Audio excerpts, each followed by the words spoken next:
Hey everyone, welcome back. Let's continue our marble adventure. In the last video, we talked about the hypothesis testing, and at the end of our last video, we took one sample of 100 marbles, and which gave us 58% of red ones, and we calculated the test statistic. In our case, is the z-score, which is 1.6, and we calculated the p-value, which is 0.11, and all these two values indicate that we failed to reject the null hypothesis at the 0.05 level, and we conclude that the proportion of red marbles in the bag is 50%. And we know that we made a type 2 error because the true proportion of the red marbles in the bag is 64%, right? And then also we introduced the type 1 error. So type 1 error occurs when we reject the null hypothesis while it is true.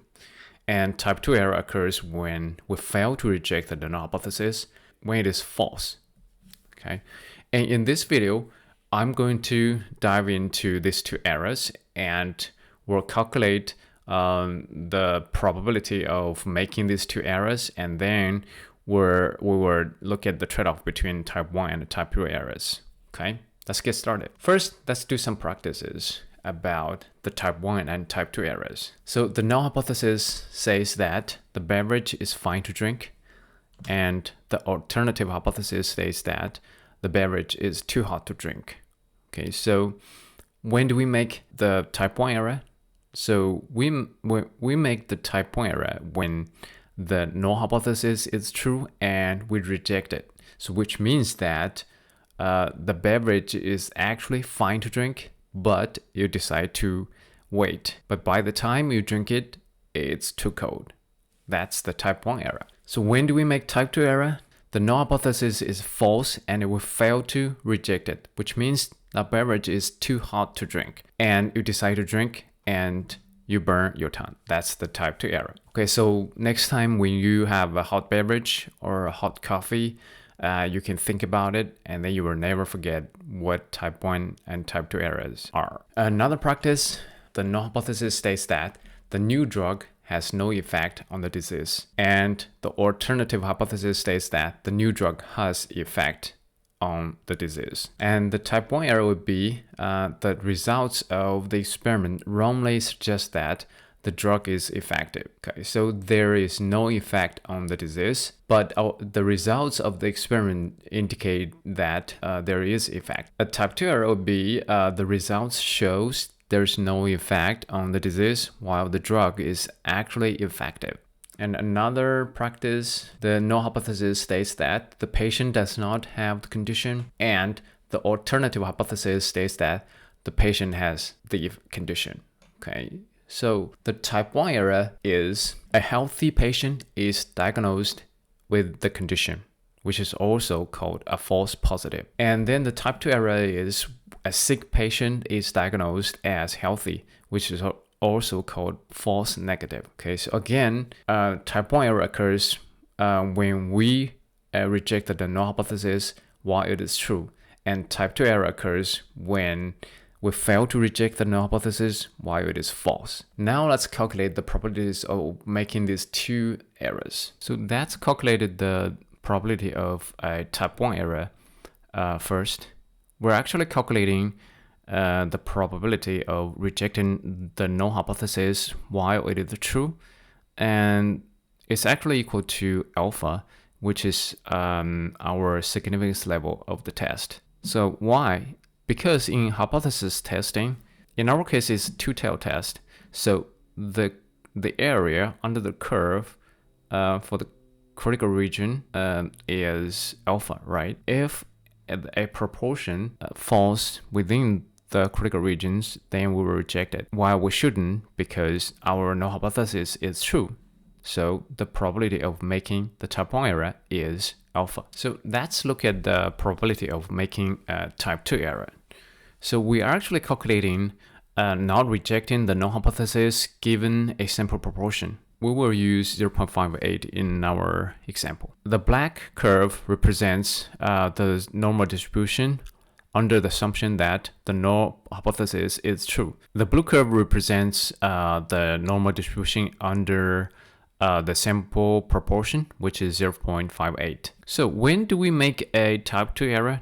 So we make type 2 error when we get a sample which contains the proportion within this range. So we are actually calculating the probability of these two values under the blue curve. We can use p-norm function to calculate the probability of each point, and then we find the difference, which is the area under the curve of the gray part. Okay, so the probability of type 1 error in this case is 0.642. And then we introduce another concept, which is statistical power. And the power of a test is the probability of rejecting a false null hypothesis.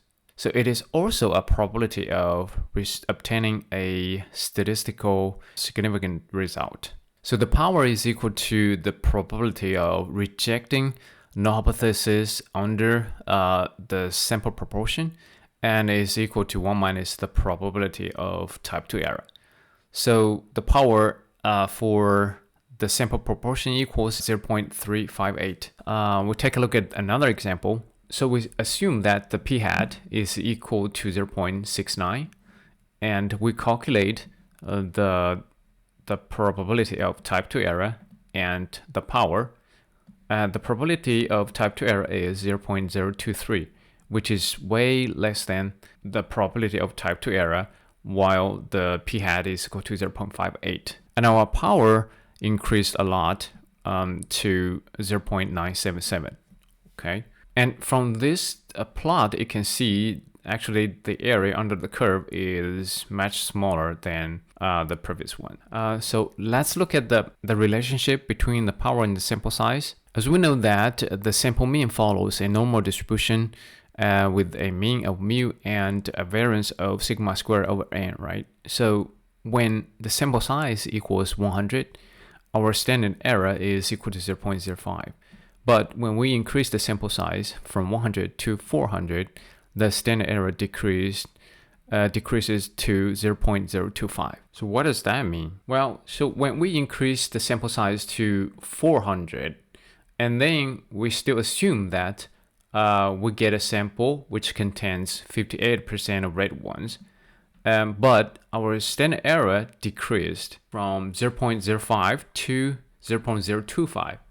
Okay, then we calculate the probability of the type 2 error, and then you can see that the type 2 error, the area of the gray part, is less than the previous ones, right? And then we calculate the probability of type 2 error, which is 0.105, and then the power is 0.895. So as you can see that as we increase the sample size, the power of the test increases and the probability of type 2 error decreases. And the trade-off between type 1 and type 2 errors.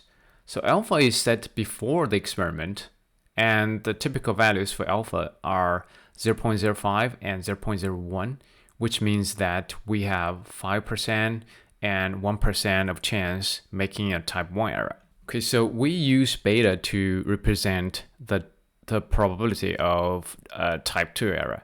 So decreasing alpha increases beta. So as you can see here, if we decrease alpha, so the boundary for the gray and red area will move to the right side. And this leads to the increase in the gray area. And increasing sample size decreases beta. Typical values for beta are 0.2 and 0.1. So which means that 80% of the time or 90% of the time, we will get a statistical significant result. As you can see, as we increase the sample size, the gray area decreases. And that's it.